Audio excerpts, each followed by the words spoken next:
Is this a real breakthrough?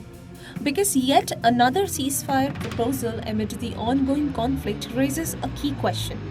Can this actually lead to a permanent end to the war?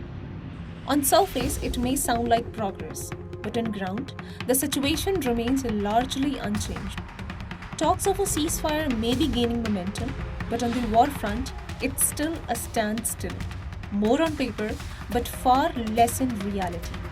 And that gap between what's being said and what's actually happening is where the real story lies. Now, what kind of deal is being pushed here?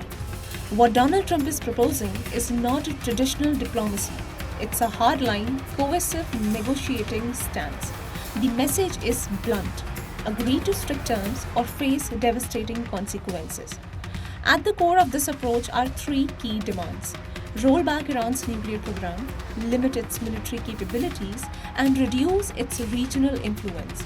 There's also a clear sense of urgency. This is not about long negotiation, it's about fast compliance driven by deadlines and pressure. But here's the reality: because such a deal is extremely difficult to achieve. From Iran's perspective, it would mean giving up critical nuclear leverage, weakening its military position, and accepting terms under pressure. While from the US side, the objective is clear: a stronger, stricter deal than before. So, this is not diplomacy in the conventional sense. It's negotiation through pressure, an ultimatum style approach, and that leaves very little room for compromise. Now, how Iran is responding. Trump's recent remarks sound less like diplomacy and more like an ultimatum, a warning delivered in an aggressive and provocative tone, signaling escalation, impatience, and a clear hostile intent. But Tehran is not backing down. Iran has made it clear it will not reopen the Strait of Hormuz for what it sees as a temporary ceasefire deal. At the same time, diplomacy is still in motion. A draft proposal is being reviewed by both sides, calling for a 45-day ceasefire, along with reopening the Strait of Hormuz to create space for negotiations. The proposal, backed by mediators by Egypt, Pakistan, and Turkey, aims to pause the conflict and move toward a longer-term settlement.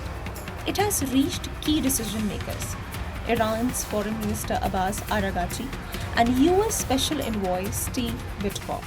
But here's the complication. On paper, this looks like progress, but in reality, it's far more complex. Because reopening the Strait of Hormuz is not just symbolic, it's a strategic concession. For Iran, that means giving up one of its strongest pressure points. And right now, Tehran is not willing to do that for a deal that is temporary and uncertain. So, what does this proposal actually do? More than solving the conflict, it tries to manage the escalation. A 45-day ceasefire doesn't end the war. It simply pauses it. And that brings us to the bottom line. Diplomacy is active but not effective. Talks are happening, proposals are circulating, but on the war front, nothing has really changed.